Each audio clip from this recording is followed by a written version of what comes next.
जय राम ओम श्री राम जय राम जय जय राम ओम श्री राम जय राम आंटी कुत्कोड़ी राम नाम ಹೇಳಿ ಲೀಡ್ ಮಾಡಿ जय जय राम ओम श्री राम जय राम जय जय राम ओम श्री राम जय जय राम ओम श्री राम जय जय राम ओम श्री राम जय जय राम ओम श्री राम जय जय राम ओम ओम श्री राम जय जय राम ओम श्री राम जय जय राम ओम श्री राम जय जय राम ओम श्री राम जय जय राम ओम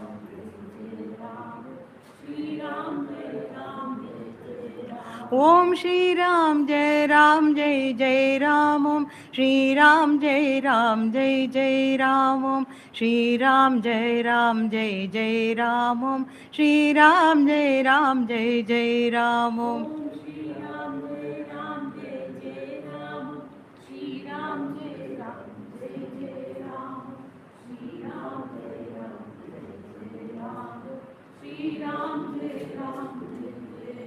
ओम श्री राम जय जय राम ओम श्री राम जय जय राम ओम श्री राम जय जय राम ओम श्री राम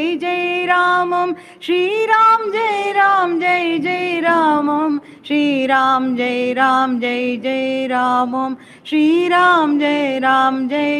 राम ओम श्री राम जय जय राम ओम श्री राम जय जय राम ओम श्री राम जय जय राम ओम श्री राम जय जय राम ओम श्री राम जय जय राम ओम श्री राम जय जय राम ओम श्री राम जय जय राम ओम श्री राम जय जय राम ओम ओम श्री राम जय जय राम ओम श्री राम जय जय राम ओम श्री राम जय जय राम ओम श्री राम जय जय राम ओम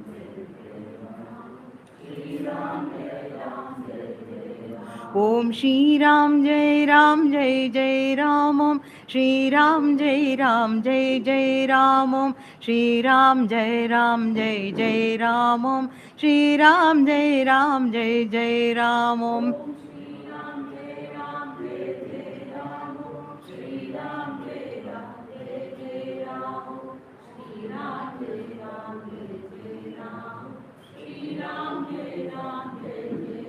ओम श्री राम जय जय राम ओम श्री राम जय जय राम ओम श्री राम जय जय राम ओम श्री राम जय जय राम ओम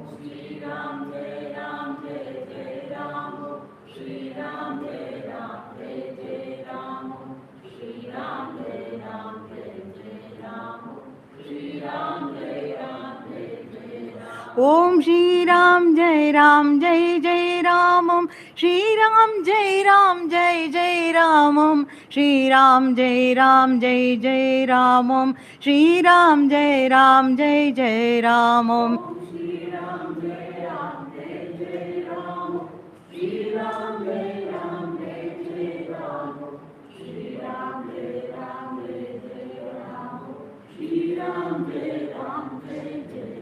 ओम श्री राम जय जय राम ओम श्री राम जय जय राम ओम Shri Ram Jai Ram Jai Jai Ram Om Shri Ram Jai Ram Jai Jai Ram.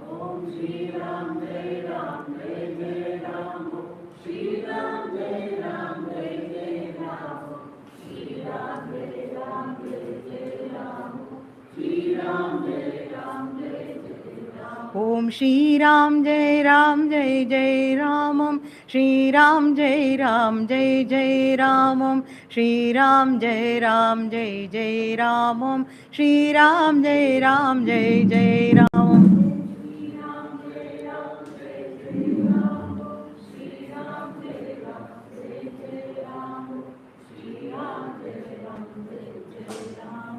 Shri Ram Jai Ram Jai Jai Ram.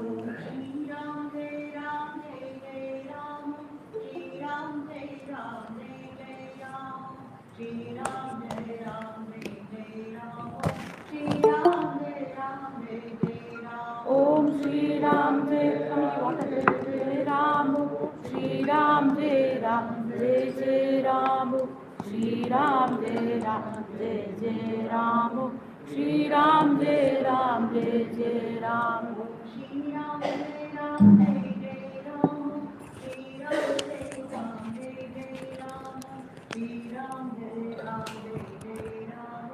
Shri Ram Jai Ram Jai Jai Ram. Om Shri Ram Jai Ram Jai Jai Ram. Om Shri Ram Jai Ram Jai Jai Ram. Shri Ram Jai Ram Jai Jai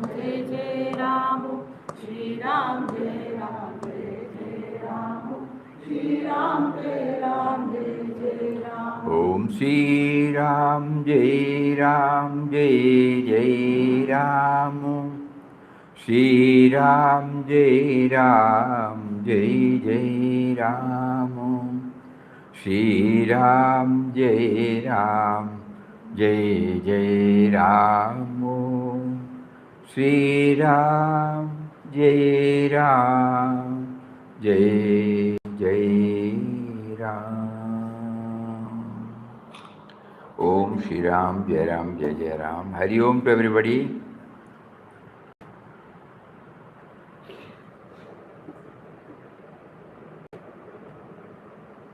Hari Om to everybody. Swamiji, 1 second. Hari Om. Hari Om. Hari Om. Yesterday we suggested that today we will have an interactive session. Anybody can bring out any aspect of shlokas and then we will try to dwell on it, to get more and more clarity.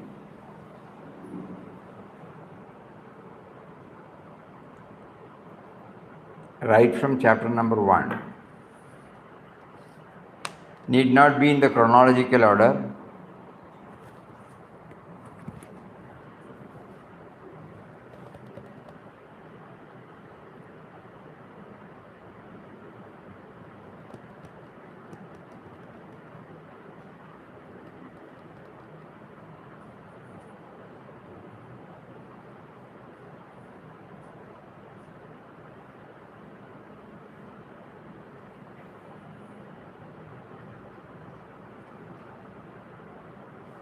Somebody should begin.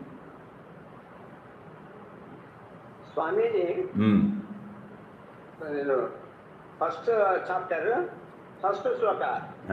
First chapter, first sloka. First chapter, first sloka. Mamaha Pandavachaiva. Me and mine. Attachment to the limited circle in Dritarashtra. And mine is dominating. Yes. How to?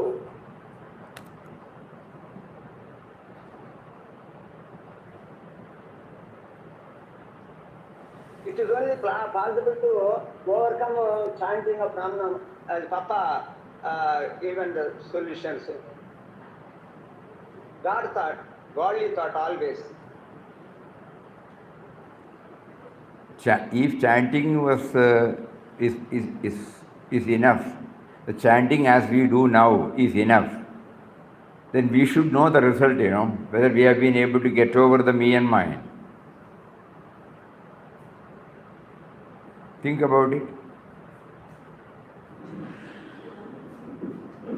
We are feeling sometimes, Swamiji, but remembrance is there, Swami.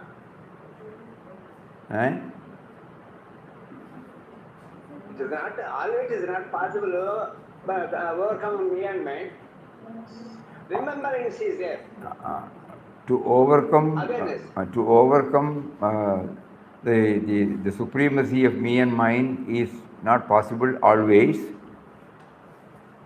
because we are unable to remember him, no? Yes, sir. Correct. So chanting is a must. Chanting should be accompanied with something else, because we have got preoccupations with the family, profession, or retired life, and the society,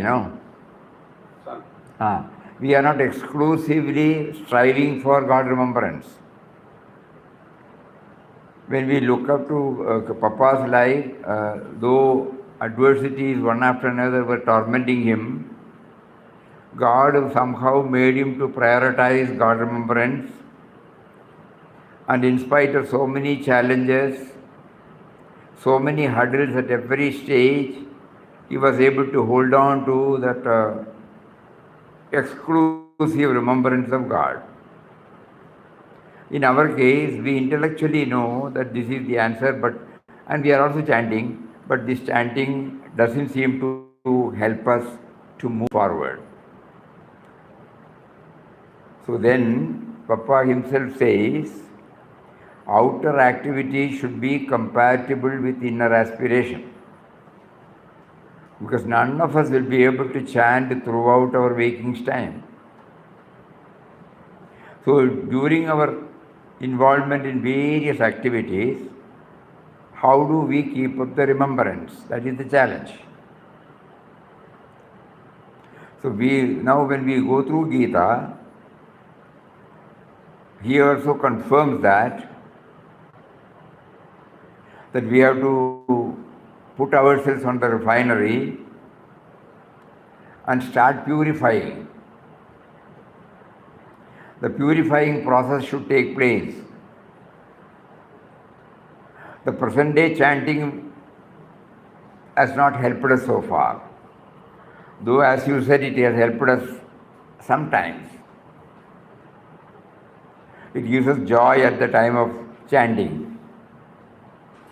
But after the chanting, we are almost back to square one. By and large, there may be a few exceptions. So that means during the non-chanting time, what I do matters much rather than the present day chanting. So every time before we react to events and individuals, there should be a constant effort on our part to bring in the God dimension.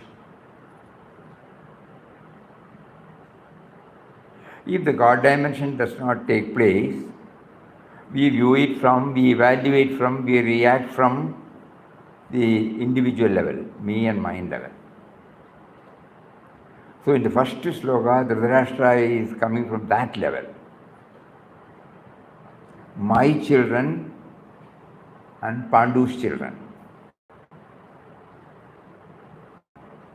Had he been impartial and free from attachment, he would not have used the word Mamaka Pandavasya. He would have said, Pandavas and Kauravas are arrayed. What is happening there? I would like to know. Then we infer, we keep on thinking about that particular word. That means the power is within him. He is the emperor. Duryodhana is only a prince. Considering Duryodhana's adamant nature, he could have said, okay, at least you give them 5 villages, bas, so that we can avert the war.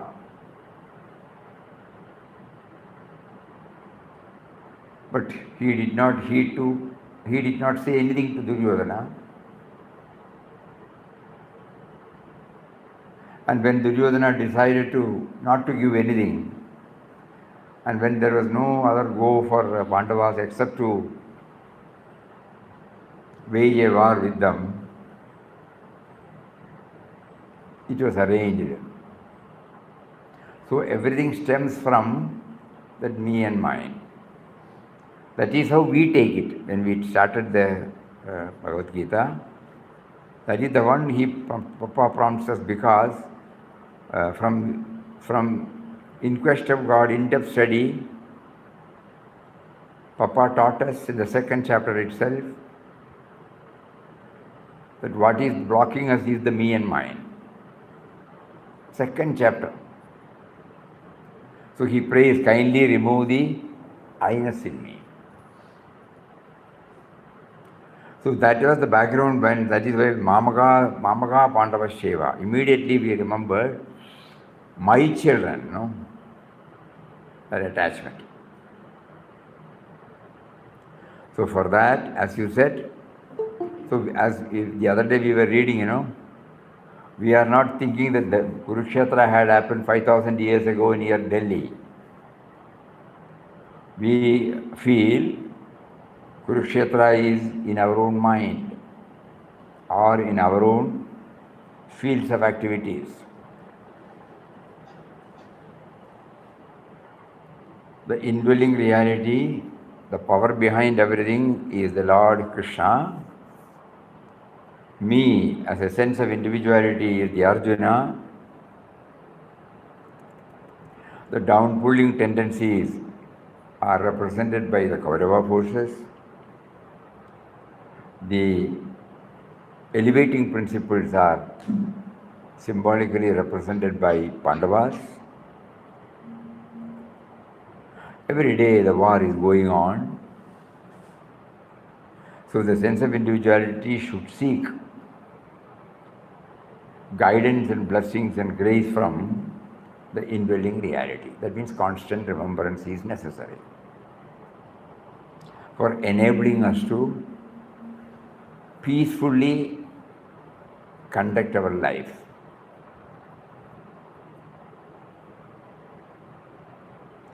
So it zeroes to what?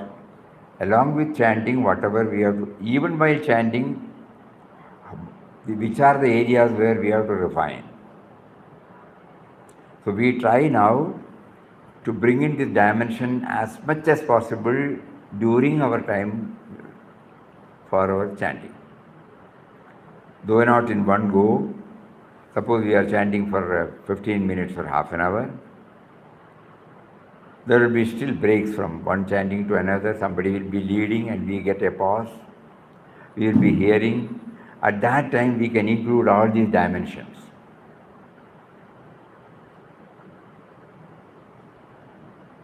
Whatever way we want to plead with him, the dialogue with him. So that, what for? So that when the moment we bring in that dialogue, our whole attitude towards the events and individuals change.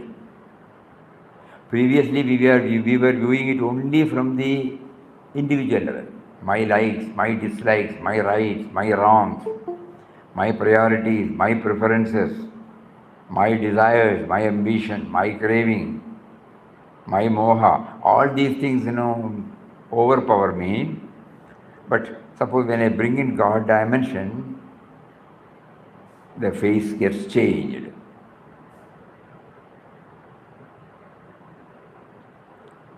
So during the 17-18 chapters, the Lord is trying to bring this dimension.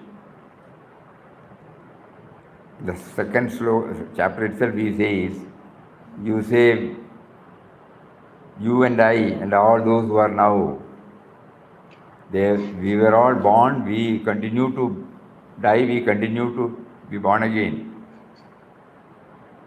So everything is going on. You get stuck from here. But when you raise yourself to a higher level, you will know that this has been going on.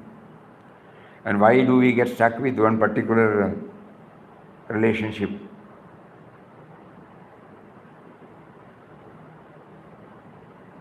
Then he starts explaining about the transient nature of the body, which is the tent of experience, which is the residence of the sense of individuality.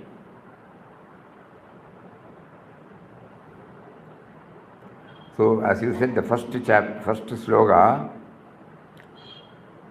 gives us this, points out. The hurdle all of us are facing is the me and mine. Our fixed notions, yes. Our concepts.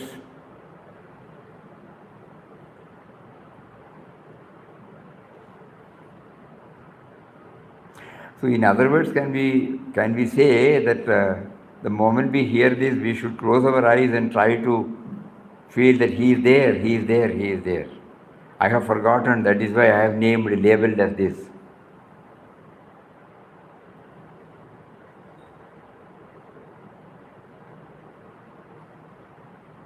All this labeling takes place because I am unaware of the source.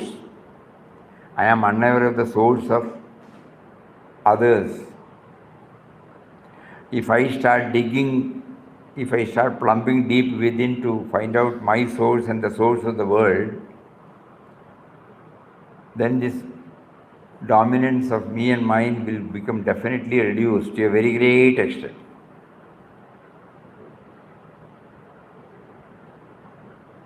And that could be one of the methods for bringing God dimension. Not merely floating on the surface.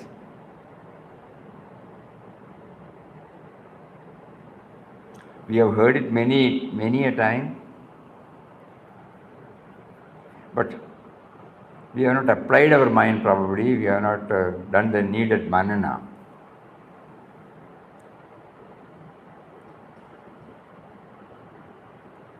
So in the first chapter, first shloka, when this is pointed out, and when the doubt comes, we know it. At times we are in a position to implement it, but we are not in a position to hold on to it. That is the problem we are all facing. Everyone is facing that. Not that we do not know, we know it. But still, when something happens, we forget that. That means it has not become steadied, sthiramati. It has not become steadied in mind.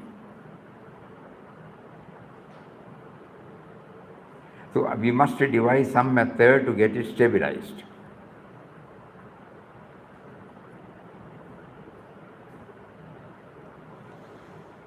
What do we do for that?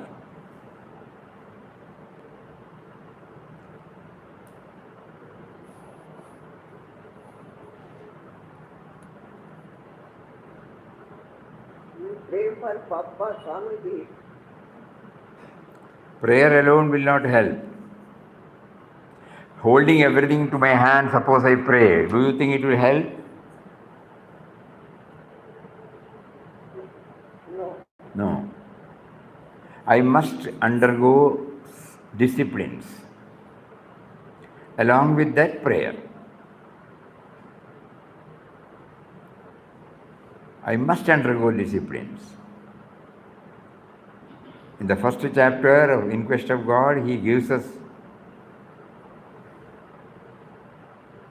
what all self-denial he subjected himself. How he was able to subdue the dominance by remembering him.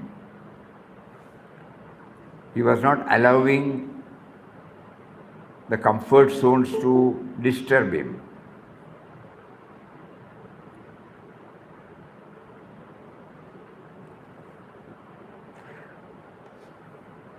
Think about it. So this in-depth study of Bhagavad Gita is now, as it looks like, it is a continuation to our IQG in-depth study. How am I to get over this me and mine? How am I to start living in remembrance of Him? Initially, as much time as possible, and later on, fully. And 18 chapters throw before us various techniques.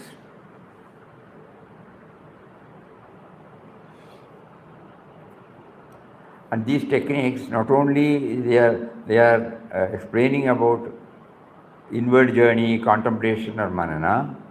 When we are active in the world outside, what should be our attitude towards objects, towards persons, towards situations, towards emotions, towards thoughts?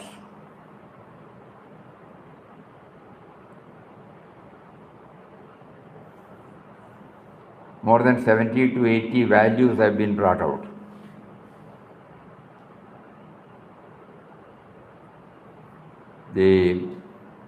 Why am I behaving like this? I am unable to control myself. So gunas have been highlighted.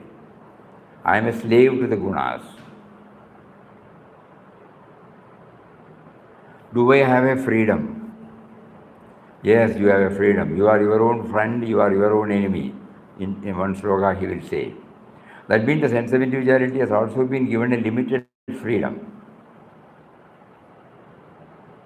And again, to make it more clear, he brings out how to make our, suppose when I say that I should bring God dimension, how do I become the dearest devotee of God? To get an entry into his charanam. Then he elaborately explains about 24 values. So unless and until we try to put them into practice, and to put them into practice, constant chanting, so chanting and implementation.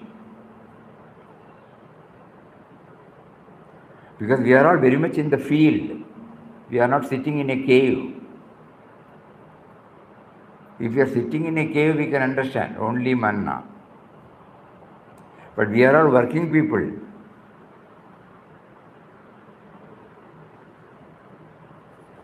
And the field is so vast before us. So just as Arjuna was bringing out various justifications for taking a stand not to fight, our mind will also bring out so many justifications as to why we take to a particular line of action.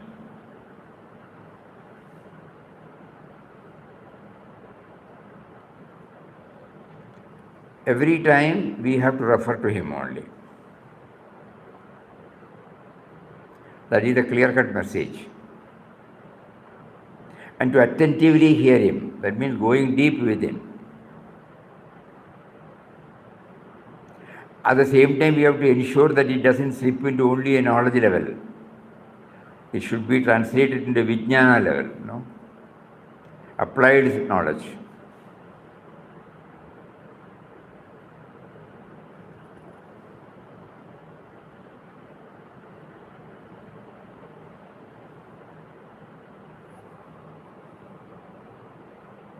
Yes?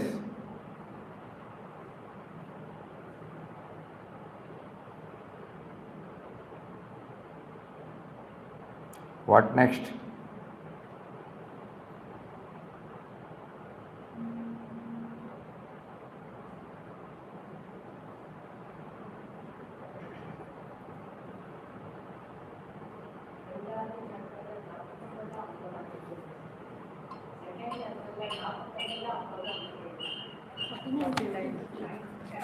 Second chapter 49 and 50.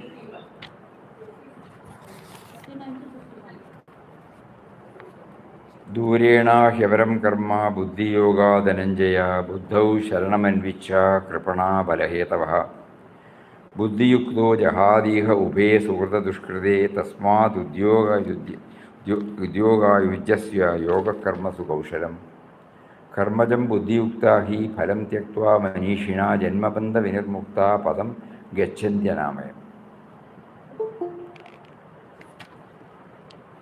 So in these three slokas,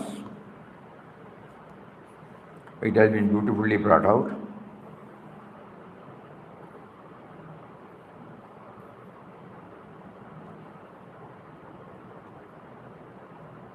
He says,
work with desire is very inferior to that performed with the mind established in Buddhi Yoga.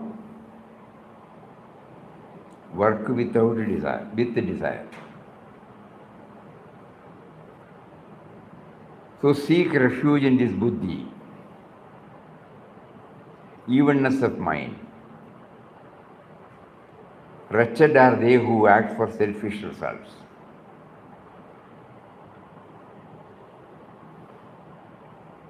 So how to train my mind, body, mind, intellect. Because we are all working people, either at home or in the field of profession or in the society. So Sri Krishna advises how to bring in this God dimension. These few verses in the heart of the second chapter of the Gita are masterly, conveying a profound philosophy of life for all humanity, and particularly verse number 49. Duryodhana Havaram Karma Buddhi Yoga Jananjaya. Arjuna, work done with a selfish motive is far inferior to work done from the Buddhi Yoga point of view. Buddhau Sharanam Anvicha. Take refuge in Buddhi. Develop Buddhi in yourself. Kripana Balahetaha. Those who run after fruits, they are very small-minded, conjuice. They are all small-minded. Now this verse was quoted in the United Nations a few years ago. In quoting this verse, he said, if people can follow in their life this teaching, the world will be a better place to live in. Buddhi is a great word in Vedanta, coming again and again in the Gita. Actually, it is the faculty of reason, judgment, discrimination. It represents the integration of the intellect, emotion, and will. It ought to control all the psychic and sensory processes in a human being. This cerebral system is the organic instrument of that Buddhi. The cerebral system is the latest development of the brain in human beings. That is meant to control and regulate the entire human organism other than the organism's automatic functions. By understanding this, trying to practice this a little, anybody can develop this buddhi within oneself as an instrument of achieving the goal of evolution at the human stage. It is manufactured out of a psycho-physical energy system within everybody. We only purify that energy, refine it, then it becomes buddhi. Refining psychic energy. All high character is based upon the refining of psychic energies. Raw psychic energy gives you crude character. This is a very important subject. We have refineries in India now. We take crude oil and refine that oil, and out of that refinery, we get beautiful petroleum products. Even fine scents you get out of it. Refining is essential so far as crude oil is concerned. Similarly, nature has given to man a wonderful refinery of experience within this human system. Take crude experience, refine it, then send out beautiful products of character. Love of compassion, peace, efficiency of work, dedication, out of the crude energy that you get in yourself. This is a subject which every youth must think about and work out. How to refine my experience. That means how to raise myself from the me and mine level. We hear all these things.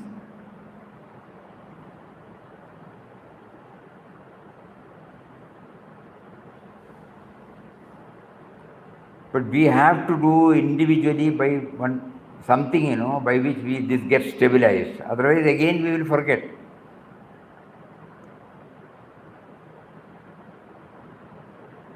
Refining.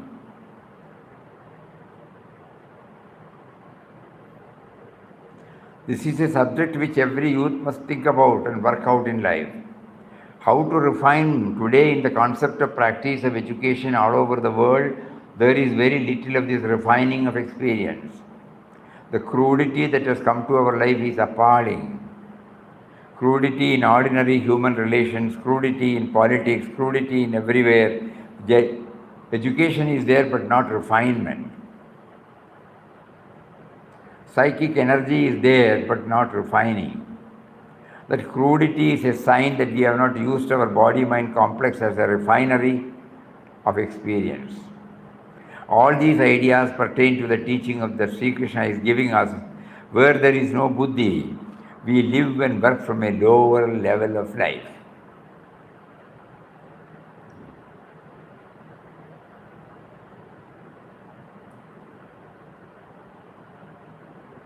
Where there is no buddhi, we live and work from a lower level of life. Then we become a balahetava, motivated by fruits for oneself.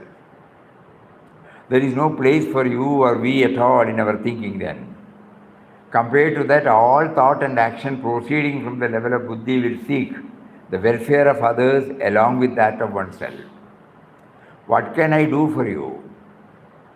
That attitude will be there. That is called buddhi yoga or yoga buddhi. The only source of high character energy. That buddhi in you is nearest to the Atman or Brahman, the one divine self in all. Adi Shankaracharya calls it as Nedistham Brahma, nearest to Brahman. Buddhi has only to turn back. The Atman is there, the infinite one.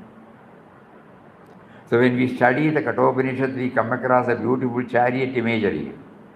Human life is a journey to fulfillment. There are two types of journey. External journey, for which the body is the chariot, sense organs are the horses, mind is the reins, buddhi is the charioteer. Within the chariot is the self, the master of the chariot. In the context of that very journey, there is also an inward journey. That inward journey is what makes for character, makes for high spiritual character attainments. This beautiful chariot imagery is given in the third chapter of the Kathopanishad. In the chariot imagery, the driver of the chariot is buddhi. It directs the whole movement of the sense organs or horses of the chariot. All energy of movement is the horses, and the horses need to be controlled by the reins. Reins must be held by somebody, and that somebody is buddhi. And the rein stands for manas, the psychic system. So buddhi is the controller and director of the whole journey. It sets the place for the journey and not the horses. It can see a far ahead, what they call in English as far sight and a foresight. The sensory system has no far sight and foresight. Psychic system has a little far sight, better than the sensory system. But when you come to buddhi, you get high foresight and far sight, Duryodhana. That is called wisdom. Buddhi is a unique instrument for directing human life and for achieving human destiny. So here Sri Krishna is telling, Buddhau Sharanam Anvicha. Take refuge in buddhi. Do not allow your journey to be redirected by the chariot or the horses or the reins. Similarly, in the human system, let not the body decide your life's purpose. Let not the sensory system decide it, not even the psyche, but let the buddhi decide the course of our life journey. The mind is stingy. That is the meaning of kripana. Here it means you are petty, small, nothing big will come out of you. So verse 49 conveys a beautiful idea of work and life, of every human being. No distinction of caste, race, nation, sect or creed. Just a human being. Just a human being. How shall they live and work?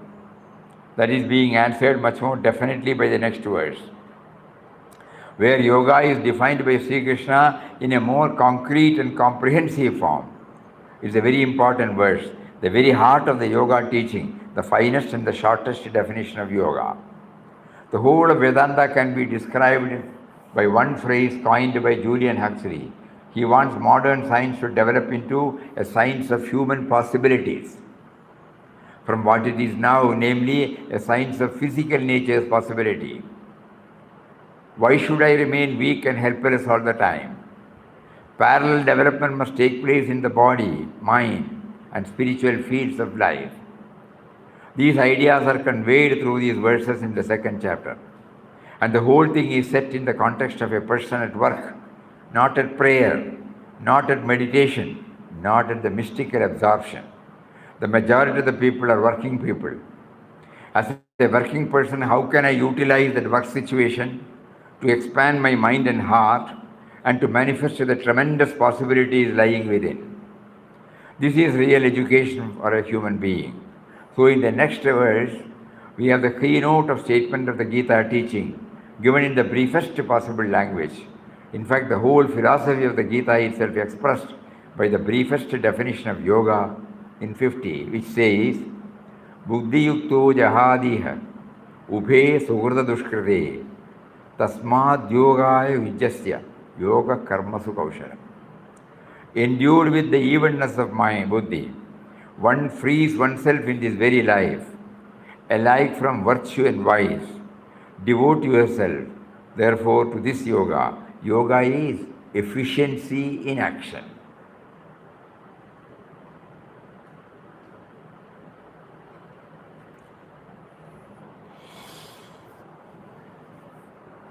So, Buddhi Yoga, that means not merely reacting based upon the impulses then and there. We convert the mind to become our psycho-physical energy, we put it in the refinery, that means manana, and then every aspect is considered, and then what comes out of us will be efficiency, care and concern, peace.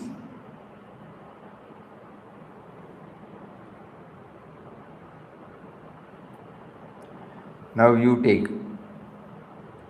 We are, all of us are dead earnest in realizing His presence always. This is the goal we have set before us.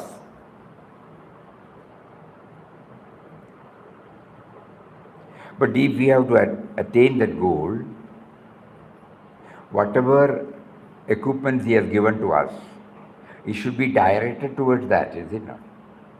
And now what is happening? The sense organs are taking us for a ride to sense objects. And even when the mind starts working, it only starts in terms of what is my gain. How will I get benefited? How will I be able to translate or transform my ideal of a peaceful life for myself, a prosperous life for myself? No. We are making use of the buddhi, but it is directed towards my own. So here in this 50th chapter, he brings out a wonderful methodology. Yoga is nothing but efficiency in action.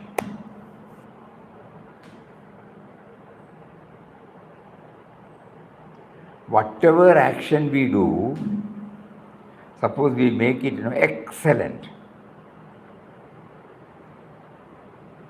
If you closely observe yourself, when you are dead earnest in making it as perfect as possible,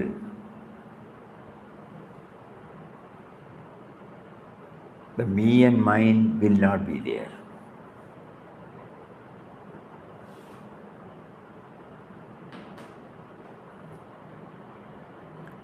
You and I are doing it.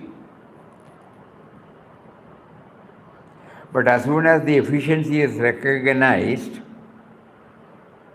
immediately that fellow takes the credit. Whereas he was not there at that time. Suppose you are singing, you are giving a music concert. You can check up with any artist. They merge themselves in that. Suppose you are a lawyer, I go for some consultation. The moment I place my problem, he is referring to similar cases, applying his mind totally. How it has come, what was the case, what was the judgment. Prior to this digital, when you go to lawyers, you will find that in the shelf there will be so many ILRs, that books containing all the judgments, Supreme Court judgments, important, Indian Law Journal, it's called ILJ. In the everything will be there, and this vakil, Uma knows, the vakil, they will, by their practice, they will be able to immediately remember something about it, and then they will take and go through, put a flap there. So when we go to a doctor, when he examines you completely, then if the sense of individuality is there, he will not be able to diagnose you properly. And when he is in the operation theatre, the entire meticulous attention, you just start observing in our own profession. Somebody's profession we may not be able to understand. Suppose you are drafting a letter.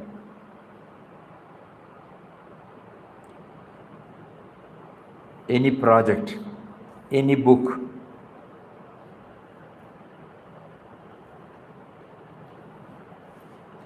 Then we will find this truth, simple truth, that whenever the me and mind steps out, then only the efficiency can come. But when the moment somebody recognizes it is beautiful, immediately I jump in and take the credit.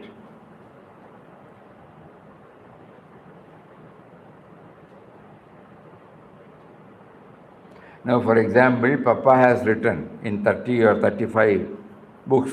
Papa's teachings are there in 30, 35 books.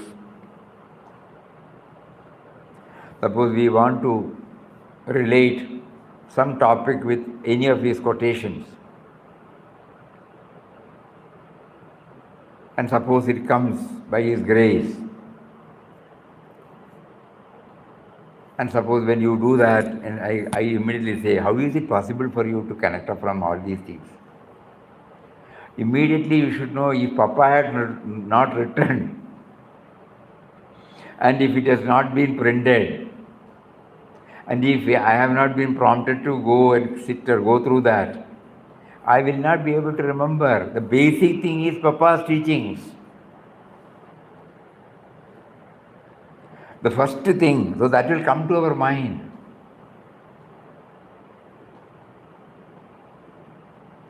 So similarly, at that particular moment, there is an inner alignment that is the one which stores in the memory. Where I and mine is absent. This we have to think, we cannot get it from anybody. Only by going through one's own.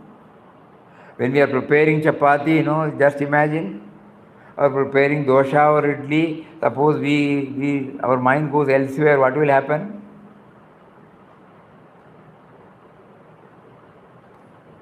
Suppose you are making sambar, you are making something, for that particular few seconds, concentrated attention.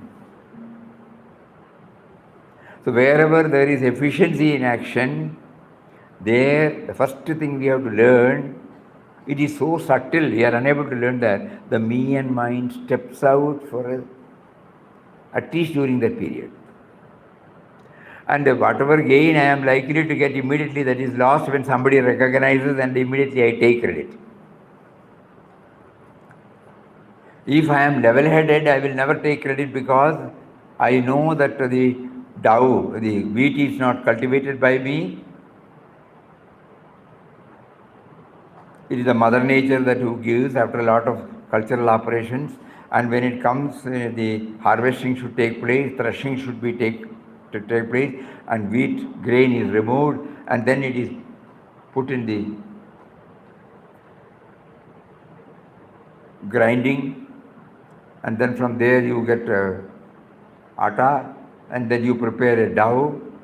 There should be the proportion of the water and the water, salt, and the wheat powder should be perfect. Otherwise, it will become kolola. You will not be able to make chapati. But later on, it so happened that when we do it with 100% concentration, automatically the body is trained in it. Without even doing it, will know how much salt we have to put, how much water we have to put. So right from what we are doing it, if we start observing it, we know that wherever there is Shraddha, where is total attentiveness, focused, there the me and mind steps out. So when we chant Ram Nam,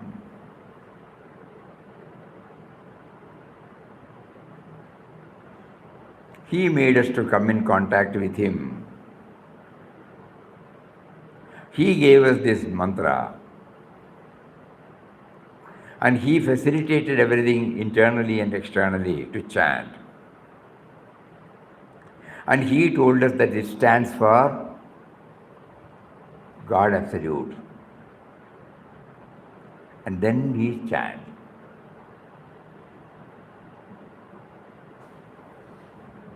Have we been able to do that?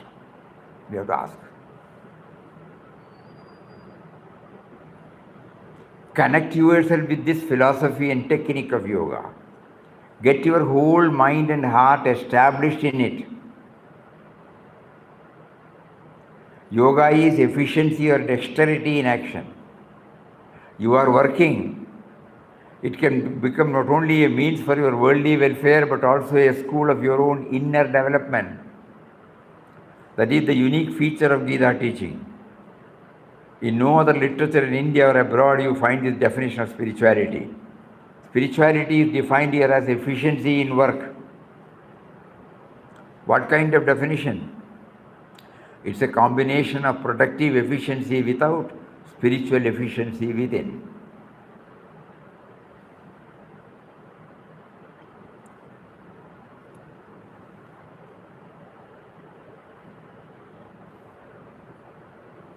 Everything must be efficient.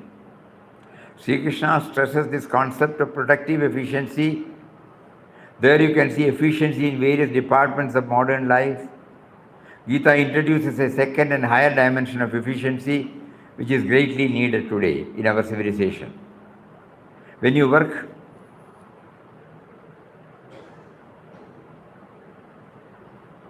has that work done any good to your mind?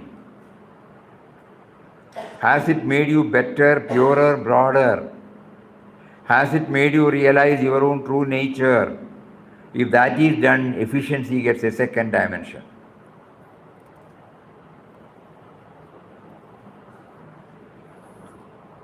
In normal language, we say productive efficiency is the first type of efficiency. Good workers, strong, efficient farmers, industrial workers, administrators, professional people, everyone must be efficient to discharge one's responsibility to the society. That is one aspect of efficiency. The second aspect is highly neglected. Sri Krishna stresses it throughout the Gita. See what has happened to you after years of productive efficiency. Have you grown spiritually? Have you realized something of the divine spark that is within you?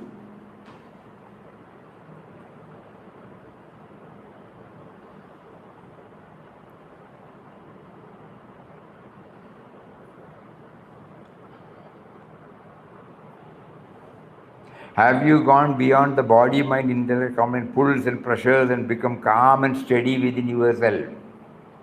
All these are profound questions that some people are asking. What has happened to the human being? He or she has been a good worker, but he or she has become a broken person after years of productive efficiency. Workers done no good to the worker except his or her salary and whatever creature comforts could come out of that salary. What about the inner life of the worker?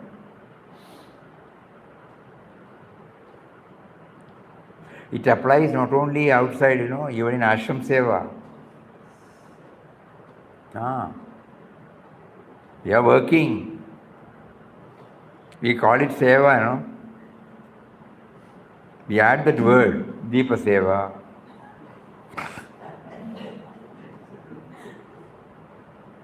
Seva is a brilliant word. Before we paste that label, we should know whether it represents or symbolizes purity of mind. God has given this wonderful opportunity to remember Him through a particular line of action.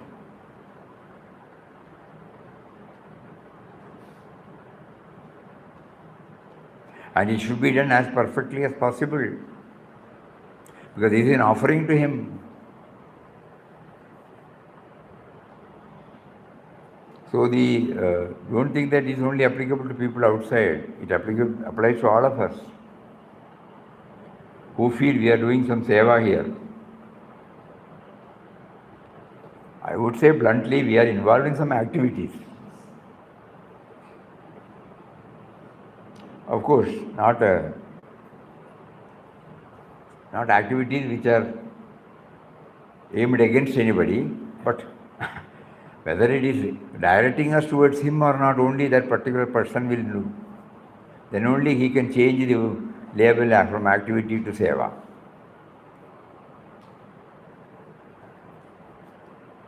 We find that assertion is there. We are choosy. We are not flexible. So Krishna defines the yoga taught as double efficiency. Productive work efficiency, inward personal character efficiency. These must go side by side. Don't separate these two. By the same work, if one can achieve two great things, how much greater? The second emphasis is highly needed today all over the world because we find man has become smaller and smaller and smaller, more subject to tension, sorrow, unfulfillment, even suicidal tendencies. All these things are there in the most efficient technological civilization. Man has become a creature of the environment, Jandu. Because we neglected the second dimension to the concept of efficiency. Gita gently advises all working people to take care of this. As you work, you bring blessings to society by your honest, efficient, cooperative labor in whatever field you are working.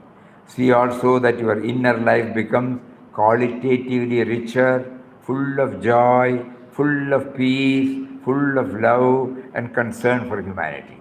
Wow. That is the spiritual growth. Full of joy, full of peace, full of love, concern for humanity.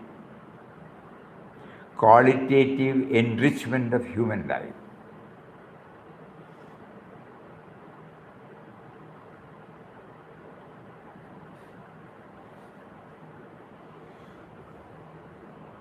Elaborately, Swami Jagannath Maharaj talks about this. Efficiency in action. So, because that is spirituality, you know.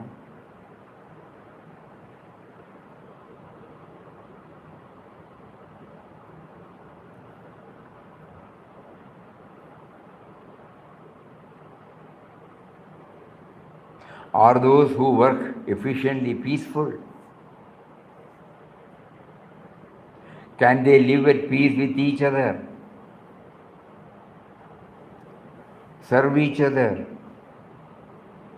These are all important questions. We shall succeed to abolish war, violence and crime from society by this qualitative enrichment of human life. There is no other way except this. But we in India have been neglecting the work side of our life.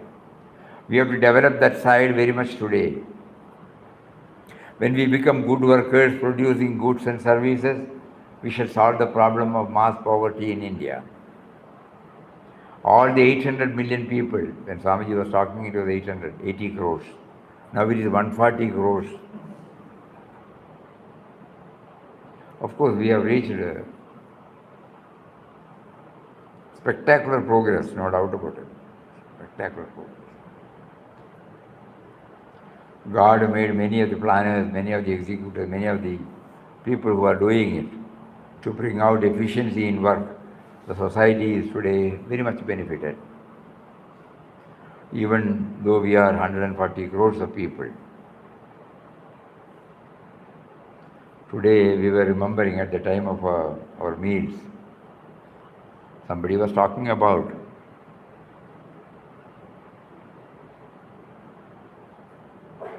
food production. In 65 wartime, we were in acute shortage of food. At that time, we were hardly 60 or 70 crores of people. Today, with 140 crores of people, you might be knowing this, that all the BPL, that is below the poverty level cardholders, will get 40 kgs of rice a month freely. And to the other categories, they will get 8 kilos a week at rupees 2.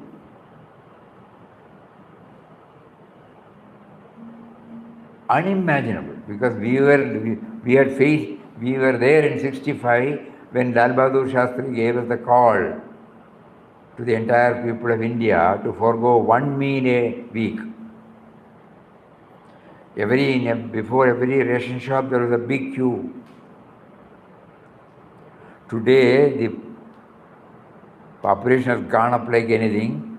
Below poverty line people are less, but even then all of them get 40 kgs of rice free. And the other people, 2 rupees is nothing, So we can say it is, they also get it freely. 2 rupees for a kilo. The cost of production is now more than 40-50 rupees for 1 kg of rice in India. So just imagine. So the mass poverty has been solved. So there is some efficiency here somewhere, So this concept of, so he wants us, so now he is making us to think, you look at the picture of India. What was it and what is it now? But in the process, we still feel, why are we not feeling that, we have reached that stage? There is something blocking, Though we have progressed in some other fields, there is something blocking us not to become happy about it, because there is some aberration, some dilution, some puncturing has taken place in the human relationship.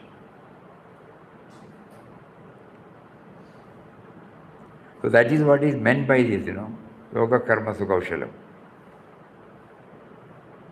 Outer productive efficiency is reached, no doubt. But the inner character efficiency, which he highlights, that is why we still feel, in spite of spectacular progress in many, many, many fields,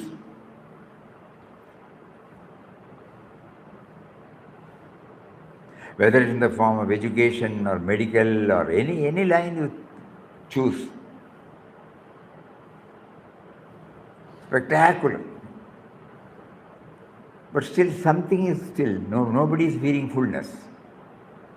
Something is failing. So we have concentrated on productive efficiency, no doubt. But probably unknowingly, unwittingly, we have not given much importance to the second dimension, which is called character efficiency.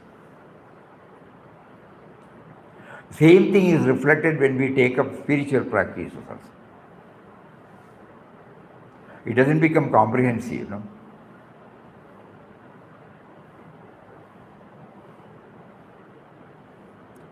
Yoga Karma Sukhaushalam is a unique type of definition of man's spiritual life, not opposed to worldly life, but comprehending both of them. Yoga of the Gita comprehends both dimensions of human life, outer life, inner life. Outer life of work, inner life of inward development. Gita does not make a gulf between one's secular life and religious life.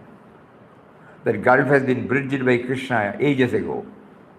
So this definition will appeal to every thinking mind, to every rational mind, to agnostics, even to atheists who are afraid of the word religion. There is no religion in all this, by way of dogma and ritual in the normal sense of the term. It is a comprehensive philosophy of life. Philosophy and spirituality of life that one gets from the yoga of the Gita. It is meant for every human being. Let us say, be yogis. Sri Krishna is whispering to everybody, be a yogi. Means outer productive efficiency as well as inner character efficiency. Immediately many of us may become to the you to be a yogi, we must be a special kind, some magic, some miracle, this and that must be. No. I don't mean any of that, Sri Krishna says. I mean the most normal life, but with a depth added to it. What a universal philosophy. You are living, you are working, you are dealing with others, and in all this, you are also shaping your mind and heart, trying to manifest the divine spark that is within you. Beautiful. No other explanation is necessary. You are living, you are working, you are dealing with others, and in all this, you are also shaping your mind and heart, trying to manifest the divine spark that is within you. In this way, a parallel development takes place. Externally, social welfare and development. Inwardly, spiritual growth and fulfillment.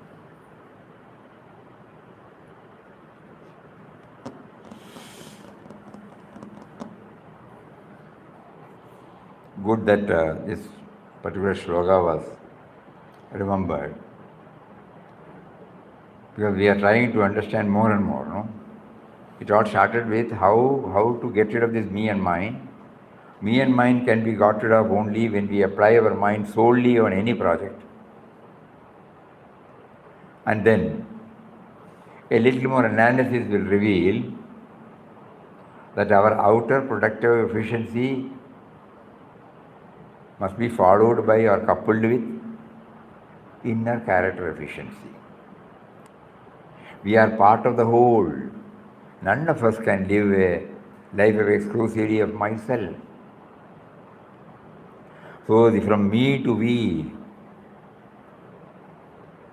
So all the activities that we do, when we work in the office, when we bring out a particular project or whatever the boss says, you do this, when we do that, if we limit to the wage earners concept, me and mine, we will not be able to achieve the second dimension. In front of others, they may congratulate us for the work done. We have applied it whole soul, and it has come. But immediately when it is recognized, the me and mine comes and takes over it, hardly giving the space for first God and how He facilitated us to achieve this. So the second character efficiency comes only when we try to bring this, Buddhi Yoga.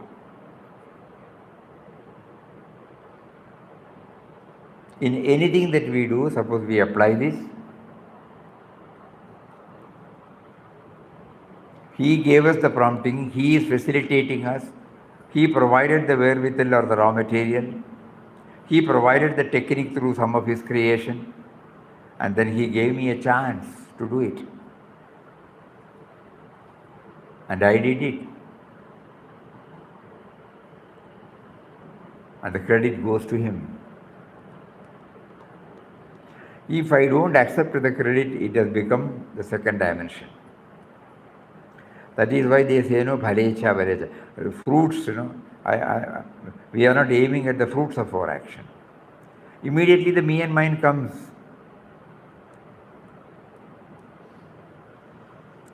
Good food for thought for the first day of our interaction. The rest of the things we will try to dwell upon tomorrow. Very nice. Because it is addressed to our workaday life. Wherever we are, whatever we are doing. So let us keep on dwelling it and try to implement it, try to translate this into our every moment's activities of our life. This is our prayer. Please put me on that line. You make me to do so many things. These two dimensions should be there. Outward productive efficiency which will be beneficial for all. And inward character efficiency where I feel 100% gratitude, fulfillment, care and concern for others. All values. Please think over. Hari Om. Om Shri Ram Jai Ram. Jai Jai Ram Om.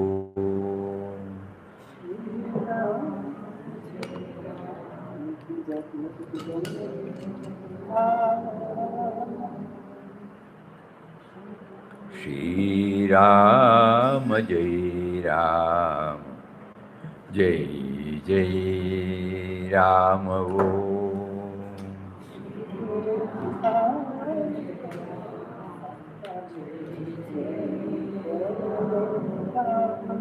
Shri Ram Jai Ram. Jai Jai Ram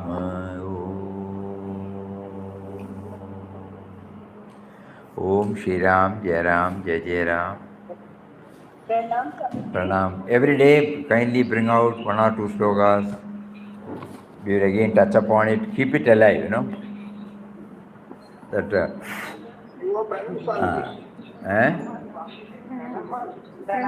Pranam. Hari Om. Namaskaram, Swamiji. Namaskaram. You get it, Swamiji. Afterwards you can. Mario.